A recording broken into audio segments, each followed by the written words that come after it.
여러분, 전리상표소 입춘이 지났습니다. 아직 봄을 느끼기엔 부족하지만 시간은 우리를 봄으로 초대하고 있는 것 같습니다. 이제 곧 이제 경칩이 돌아오겠죠. 다가오겠죠. 그래서 절기라는 것이 이런 면에 참 유용하고 의미가 있는 것 같습니다.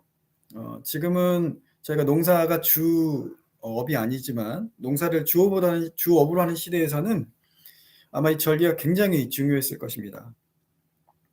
이 절기라는 게 지구가 자전하면서 태양 주위를 도는 공전의 흐름에 맞춰서 24개로 나눈 것인데요.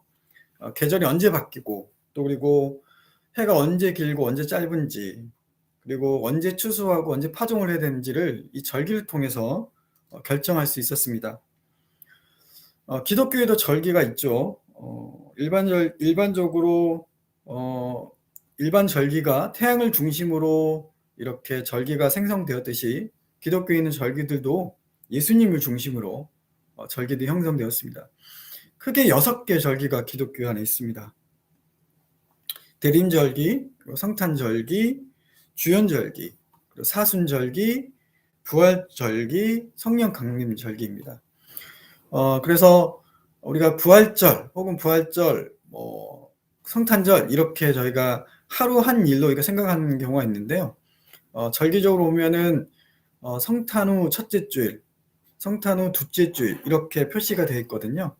그래서 이 절기라는 것이 어떤 한 절을 통해서 그 이후의 시간까지 그 절기 의미를 생각해보고 또 묵상하는 기간이라고 보시면 되겠습니다. 오늘 저희가 보내고 있는 2월 첫 번째 주일은 주현절 5번째 주일입니다. 주현절은 예수님께서 공생애를 시작하신 그 기간을 의미합니다. 예수님께서 탄생하셔서 사람을 만나시고 또 병자를 고치시고 그 모든 일을 공생애를 주현절기 이렇게 부르고 거기에 맞게 절기를 지키고 있습니다.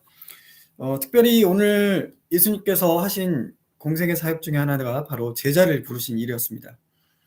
오늘 누가복음 5장 1절부터 11절 말씀이 바로 예수님께서 제자를 부르신 이야기인데요.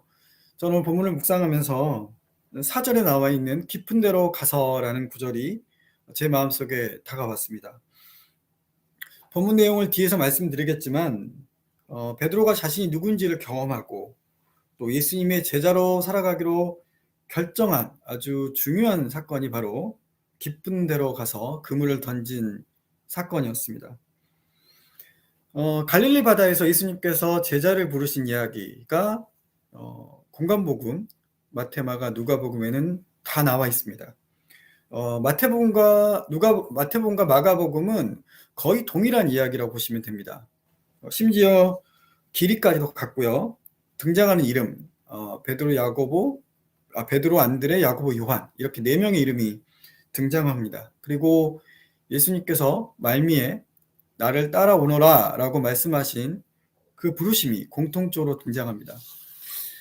그런데 누가복음에서 제자를 부르신 이야기를 보면은 이런 공통점이 보이지가 않습니다. 오히려 동일한 사건이 맞냐라는 의심이 들 정도로 너무나 다른 이야기들이 누가복음 5장에 나와 있습니다.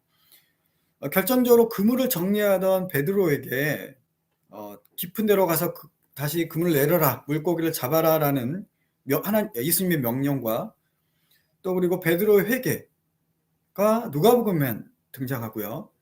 특별히 나를 따라오라는 예수님의 명령은 누가복음에는 없습니다.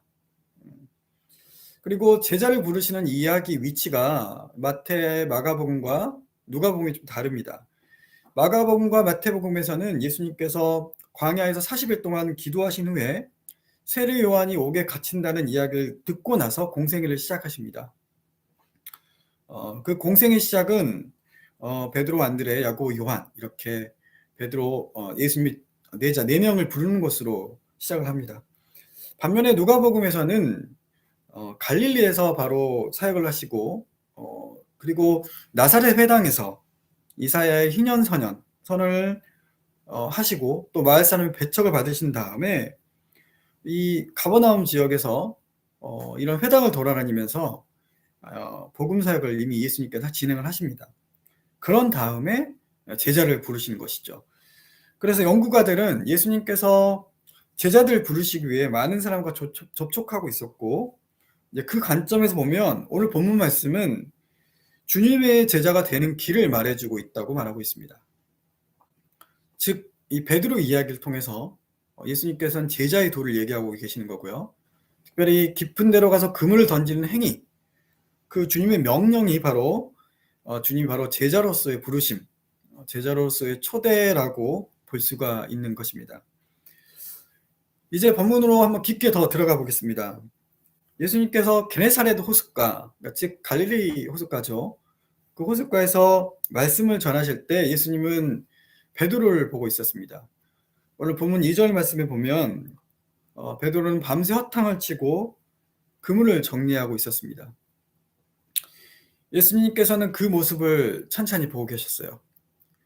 근데 여러분, 베드로는 어찌 보면 어부로서 잔뼈가 굵은 사람입니다. 다른 건 몰라도 물고기 잡는 것이라면 둘째가라면 서러울 정도의 그런 직업의식을 가졌을 거라고 생각할 수 있습니다. 고기 잡는 일을 통해서 가정도 꾸리고, 또 그리고 부모님도 가정도 이렇게 부양하면서 살아왔습니다.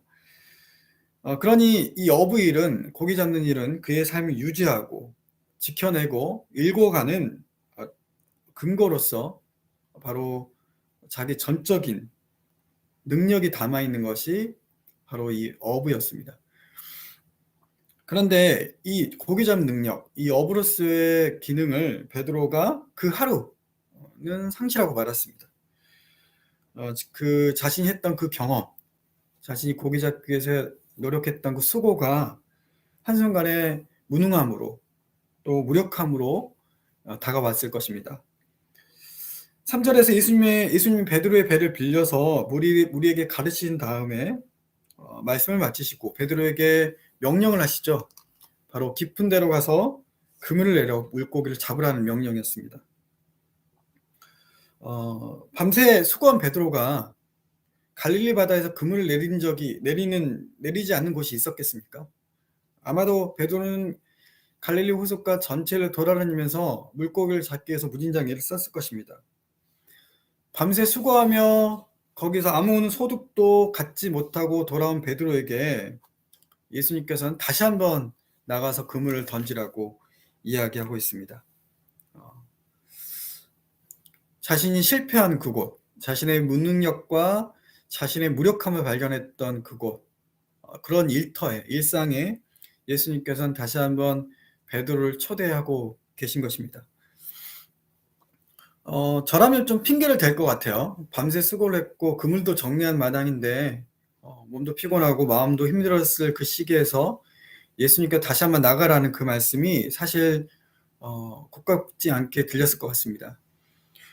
핑계를 대면서 가기 싫은 내색을 했을 법도 한데, 근데 베드로는 주님의 명령에 말씀대로 따르겠다라고 응답합니다. 주님의 말씀 앞에서 아마도 자신이 가지고 있던 고집이라든가 마음을 포기한 것으로 볼 수 있습니다. 사실 그 순종이 어떠한 의미인지 본문에서는 잘 나와 있지 않습니다. 무슨 이유, 무슨 목적으로 베드로가 예수님 말씀을 순종했는지는 알 수 없습니다. 다만 우리가 알 수 있는 것은 무슨 목적을 이루게 순종한 것이 아니라 예수님께서 말씀하셨기 때문에 그 말에 순종했다라고 볼 수 있습니다. 즉 베드로의 순종은 순종 이후에 나타날 어떤 것에 대한 기대라기보다는 예수님의 말 자체, 예수란 인물 자체에 초점이 있었다고 볼 수 있습니다. 그래도 베드로가 이제 뒤에 나와 있는 우리가 잘 아는 베드로의 어떤 이야기를 통해서 알 수 있듯이 깊은 데로 가서 금을 던진 다음에 이후에 일어날 일에 대해서 베드로는 전혀 상상을 하지 못했던 것 같아요. 자신의 상상을 뛰어난 일이 일어날 것이라고 베드로는 절대 상상할 수 없었을 것입니다. 혹시 이렇게 생각할 수 있죠?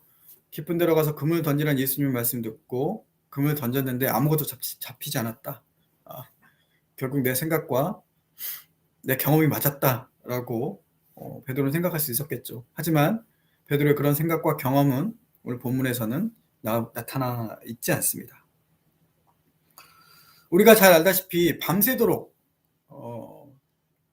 갈릴리 호숫가를 뒤척이며 물고기를 잡았던 베드로가 아무런 소득 없이 돌아왔는데도 불구하고 다시 나가라는, 깊은 데로 다시 나가라는 예수님 명령을 듣고 베드로가 다시 그물을 가지고 그곳에 그물을 던졌을 때 너무나 많은 물고기가 잡혀 그물이 찢어질 지경이었다고 오늘 본문에서 말하고 있습니다.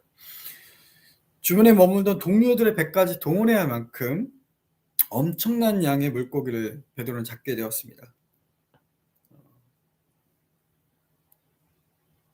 오늘 베드로의 말씀을, 베드로 이야기를 통해서 우리는 다시 한번 베드로가 깊은 데로 가서 그물을 던진 이 베드로 이야기를 통해서 우리는 깊은 데로 간 그 베드로의 모습을 통해서 베드로의 달라진 모습을 통해서 우리는 어떻게 살아야 될지, 그리고 주님의 부름 앞에서 어떻게 살아야 될지를 한번 살펴봤으면 좋겠습니다.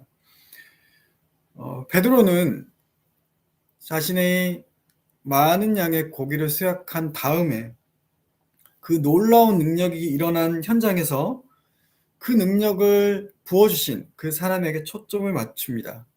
그리고 베드로의 언어가 바뀌죠.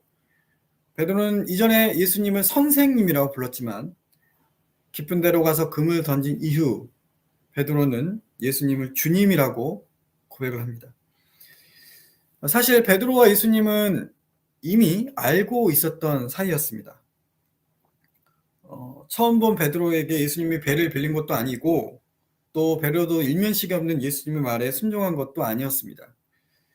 베드로는 예수님의 이적을 이미 경험한 사람이었습니다. 특별히 4장 38절 이하 말씀 보면 예수님은 가버나움에서 베드로 집에서 베드로의 장모의 열병을 고치신 일이 있습니다. 또한 베드로의 집에서 하룻밤 머물면서 많은 병자를 낫게 하시고 또 그리고 귀신을 몰아내셨습니다. 그런 예수님을 베드로가 모를 리는 없죠. 그렇게 보면 이 베드로는 예수님의 이적과 예수님의 치유 능력을 직접 경험한 사람이고 직접 봤던 사람입니다. 그렇기 때문에 베드로에게 있어서 예수님 말씀을 순종했다는 것은 무슨 의도가 있을 것이다 라고 짐작할 수 있겠죠. 그러나 제가 앞서 말했지만 그 의도가 자신이 생각했던 것과 또 자신이 가지고 있던 세계관을 뛰어넘는 것이라고 그는 전혀 생각할 수 없었을 것입니다. 그저 선생으로만 알고 있었던 예수님을 베드로는 그 깊은 데로 가서 금을 던진 그 사건을 통해서 주님이라고 고백을 합니다.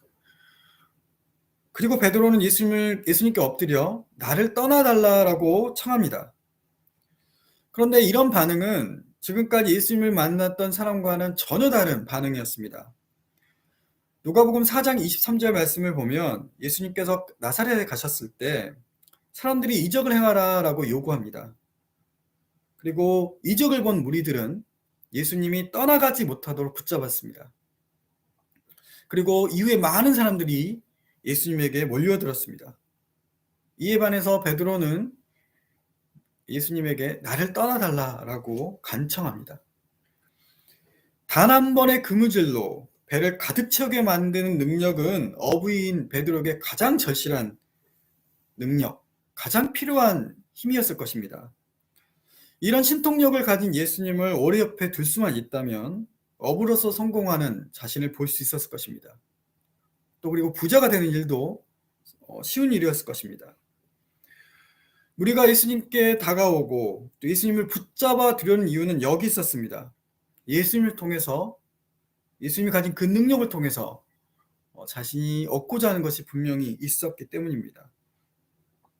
하지만 베드로는 고기가 많이 잡혔다는 것에 흥분하거나 또 기뻐하지 않습니다. 오히려 예수님의 능력으로 자신이 원하는 것을 성취하려는 해보려는 마음조차 없어 보입니다.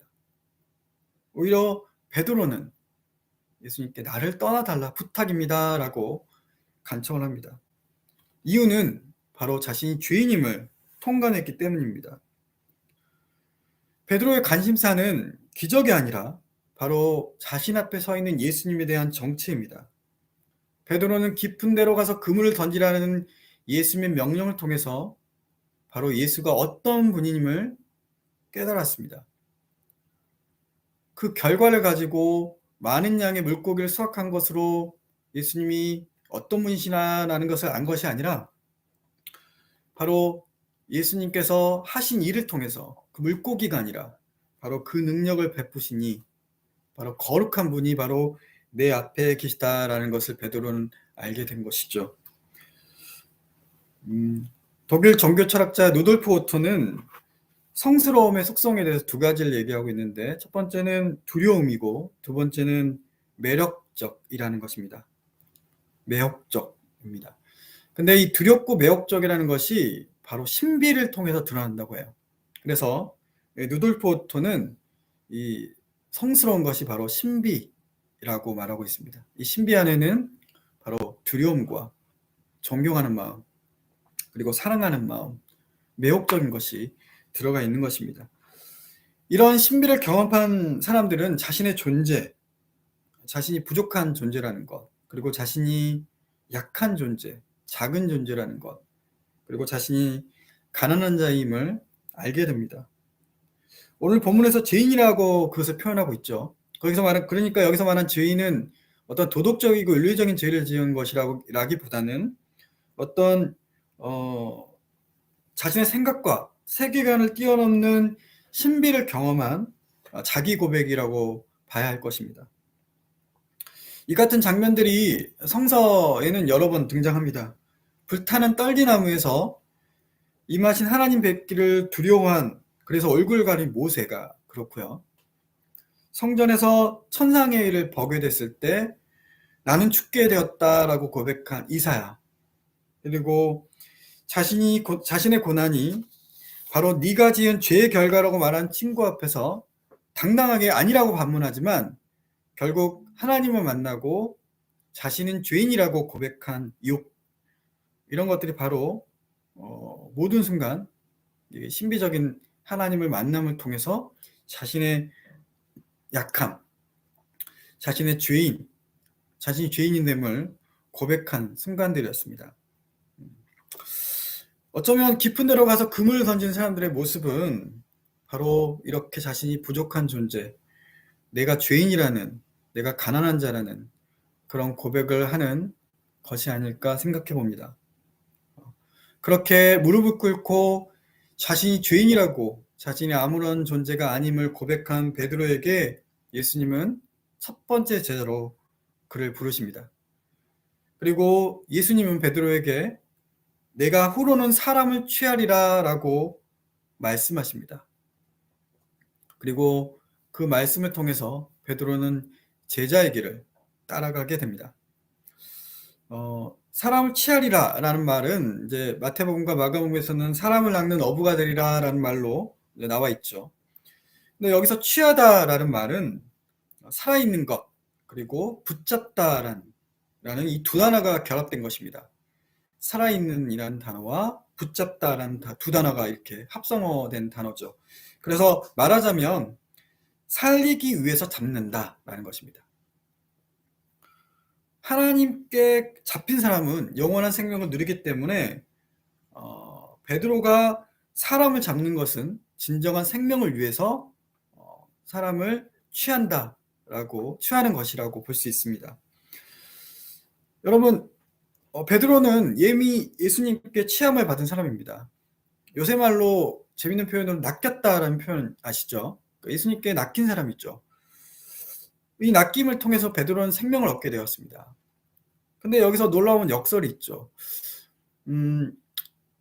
여러분, 사람을 낚는 어부가 되게 한다 말을 보시면, 어부라는 표현을 보면 어부는 바닷가에서 물고기를 낚는 사람이죠. 네, 우리는 생각하기로는 물고기가 바닷가에서 나오면 물고기는 죽는구나 라고 생각할 수가 있습니다.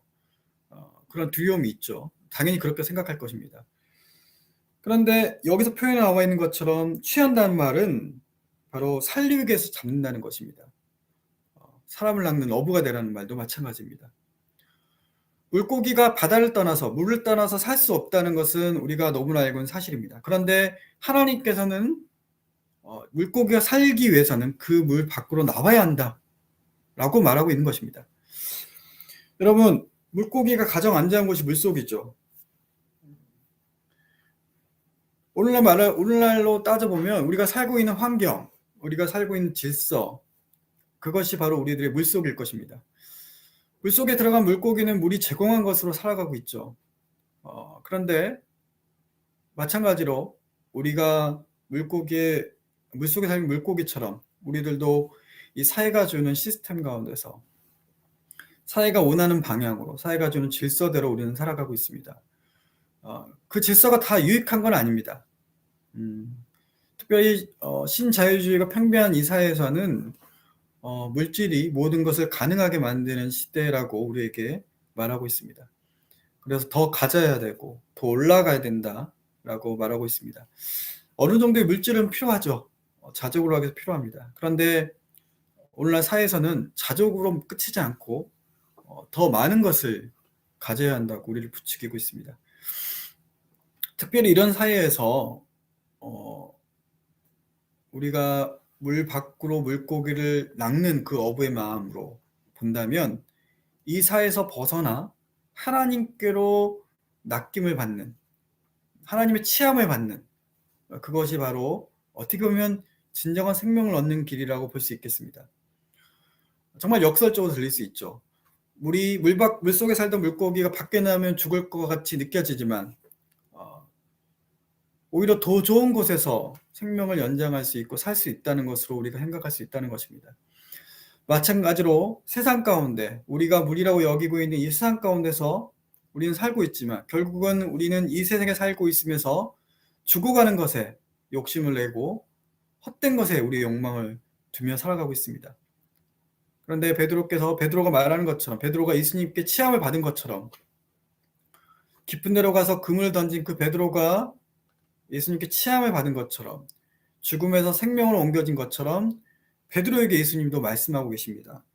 사람을 취하라고 말입니다. 이것은 오늘 우리에게도 해당되는 말입니다. 주님을 경험함으로, 주님의 그 신비를 경험함으로 우리는 생명을 얻었습니다. 썩어질 것을 쫓아가는 삶이 아니라 영원한 것을 갈망하며 그것을 쫓아가는 삶을 우리는 살아가고 있습니다. 그렇다면 우리도 오늘 예수님께서 베드로에게 말씀하신 것처럼 사람을 취하는 일에 우리의 마음과 생각을 두어야 합니다. 이 말은 단순히 예배당에 채우는 숫자, 그것에 목적이 있는 것이 아니라 인생 가치관의 변화를 통해서 하나님의 자녀, 또 하나님 나라의 백성이 되는 일에 우리가 매진해야 된다라는 것으로 우리는 귀하게 이 말씀을 받아들여야 합니다. 깊은 곳에서 신비를 경험한 이들은 하나님께 사로잡힌 사람들입니다. 주님의 명령에 베드로는 배를 끌어 육지에 대고 모든 것을 버려두고 예수님을 따릅니다. 버림은 예수님을 따르는 조건이 아니라 예수님을 따름에 대한 결과입니다. 우리가 사랑하는 이를 만나면 다른 사람에 대한 관심사가 자연히 끊어지듯이 깊은 데로 가서 예수님을 만난 이들에게 모든 욕망은 헛된 것이 되고 맙니다. 우리는 주님을 따르기 위해서 모든 것을 버리란 말을 오해하는 경우가 있습니다. 주님을 따르기 위해서 일상의 모든 것을 포기하라는 생각을 하는 것입니다. 근데 오늘 보면은 본문에 나와 있는 버리다, 이 버리란 말은 오늘로 보면은 해방이라는 뜻을 가지고 있다고 합니다. 이 동사는 베드로의 장모가 병에서 떠나고 일어났다, 그 일어났다에 사용됐던 단어입니다. 그리고 누가복음 5장 21절에서 23절 말씀에 제3의 의미로 이 단어가 또 명사형으로 사용되었습니다. 또 누가복음 4장에서 예수님께서 나사렛 회당에서 그 예언자 이사야의 말씀을 통해서 자신의 어떤 자기 정체성을 드러내실 때 이사야 말씀 중에 이런 말이 있죠. 눌린 자를 자유롭게 하러 왔다. 이렇게 눌린 자를 해방시키러 왔다. 자유롭게 하기로 왔다. 이 여기서 말한 자유롭게 하러 왔다 말이 바로 버리다라는 말로 사용되었습니다. 즉 버리다는 말은 해방되었다, 자유로워졌다는 말입니다. 깊은 데로 가서 신비를 경험한, 깊은 데로 가서 하나님을 만난 이들은 생명의 길을 가게 되고 지금까지 자신의 생명을 위해 가졌던 모든 집착과 환상을 버리고 거기서 해방되고 거기서 자유로워지는 것입니다. 그래서 여러분, 버리라는 말은 결과적으로 우리가 가지고 있는 소유를 버린다는 말이 아니라 그 소유를 통해서 우리가 생각하려고 했던 우리 욕망, 우리의 생각, 우리의 집착을 버린다는 것입니다. 그리고 거기서 해방된다는 것, 그 집착에서, 그 욕망에서 자유로워진다는 것이 바로 이 버리다라는 말에 가져 있는 것입니다. 말씀을 정리하면서, 그렇다면 우리의 깊은 곳은 지금 어디인지를 한번 생각해 봤으면 좋겠습니다. 누가복음 4장에서 예수님은 주로 회당에서 하나님 말씀을 전하십니다. 그러다가 5장에서 베드로를 제자로 부르시죠. 근데 그 5장의 무대는 갈릴리 호숫가입니다. 베드로의 삶의 터전입니다. 주님이 베드로에게 가라고 했던 깊은 곳, 그 깊은 곳은 베드로의 일터였습니다.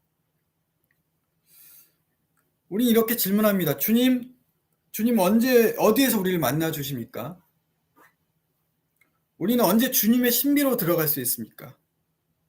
우리는 언제 주님의 제자로 살아갈 수 있습니까? 라고 우리는 질문할 때가 있습니다. 그럴 때 우리는 이렇게 고백할 수 있습니다. 불완전하고 흔들리는 모습이 발견된 곳, 벗성기며 살아가고 있는 오늘, 바로 그곳, 우리 일상 가운데서 주님은 깊은 곳으로 우리를 초대하고 있습니다. 우리는 늘 주님께서 임마누엘, 우리와 늘 함께 계신 하나님이라는 것을 고백하고 있습니다. 그렇다면 이 깊은 곳을 발견하는 것은 우리의 일상일 것입니다. 우리가 지지고 볶고 살고 있는 그 일터, 하루하루 살아가는 그 순간순간, 그것이 바로 하나님을 만날 수 있는 깊은 곳임을 기억하시기 바랍니다. 원망과 불평으로 이 세상을 살아가는 그 시간이 아니라 오늘 우리에게 눈을 맞추며 기다리고 계시는 주님을 기억하며 우리가 주님의 시선에 우리 눈을 마주칠 때 우리에게 깊은 데로 가라 라는 주님의 말씀이 우리 안에 들릴 것입니다. 그 말씀이 들릴 때 우리가 주님의 제자로서 살아가게 될 것이고 바로 주님께서 원하시는 그런 삶을 살아갈 수 있을 것입니다. 언덕의 모든 지체들이 저와 여러분이 깊은 데로 가라는 주님의 말씀에 응답하며 그렇게 주님의 제자로서 하나님의 자녀로 살아가기를 간절히 기도하겠습니다. 집사님께서 언덕교회가 할 수 있는 사람을 취하는 게 어떤 일이 있을까라고 얘기해 주셨는데 제가 그걸 나눈 질문에 넣었어요. 나눈 질문에 넣었는데 나눈 질문에서 이제 비대면 예배 저희가 한번 얘기하면 좋겠다라고 했습니다. 예. 그러니까 글쎄 취하다는 말 자체가 이제 생명을 살리는 일을 하라는 것을 우리가 받아들인다면 1차적인 것은 전도하는 것이죠. 전도해서 물론 제가 예배당을 단순히 채우면 안 된다라고 이렇게 제가 이제 우려삼아 얘기했지만 그럼에도 불구하고 교회의 어떤 필요의 전제 조건은 예배 공동체로서 사람들 초대하고 또 하나님을 만날 수 있는 그런 기회와 또 장소를 제공하는 일이잖아요. 그래서 전도하는 것이 좀 중요한 것 같습니다. 또 언덕교회가 물론 대면으로 사람을 만나서 전도하는 것에서는 좀 낯설기도 하고 조금은 그렇지만 그래도 막상 또 전도하실 때는 또 열심히 하시더라고요. 열심히 교회 소개도 하시고 또 이런 교회가 있다고 홍보도 많이 하시는 것 같아서 매체라든가 아니면 저희 그 온라인을 통해서 그렇게 많이 홍보를 하고 있는데 우리가 할 수 있는 사람을 취하는 일 가운데 이렇게 저희가 전도하는 일도 포함되고 또 그리고 우리가 할 수 있는 일 중에서는 아무래도 교회 재정이 허락하는 한 좀 사람을 살리는 일 가운데 우리 재정을 좀 투여하고, 또 제가 지난번 1월달 설교에서 제가 나누었지만 교회가 줄 수 있는 것이 단순히 빵, 혹은 물질 이걸로만 그치는 것이 아니라 연대 혹은 신비란 표현이 약간 좀 추상적으로 들리지만 예수님을 만날 수 있게 하는 여러 가지의 그런 방법이 필요한 것 같은데, 우리가 빵을 주고 포도주 아니죠. 우리가 어떤 양식을 주거나 물질을 주는 이유는 그 사람의 삶을 위해서 저희가 온전한 삶을 유지하기 위해서 주는 거고, 또 바라기는 그가 진정한 생명을, 진정한 하나님의 사랑을 알았으면 좋겠다는 그 마음으로 저희가 돕는 거잖아요. 좀 그런 일에 저희가 어떻게 할 수 있을지를 좀 같이 고민했으면 좋겠고, 그런 것들은 어떻게 보면 단순히 물질로만, 단순히 우리가 또 후원으로만 하는 걸로 그치는 것이 아니라, 우리가 시간 내서 같이 기도하고 또 같이 만나고 그분들과 함께 교제하고 이런 것도 중요한 거라고 생각합니다. 그래서 언덕교회가 삶을 취해서 할 수 있는 것들, 전도하는 것, 그리고 어려운 사람들, 고난받는 사람들, 그분들 위해서 우리가 후원하고 기도하고 연대하는 것, 그것이 좀 필요하지 않을까 생각이 됩니다.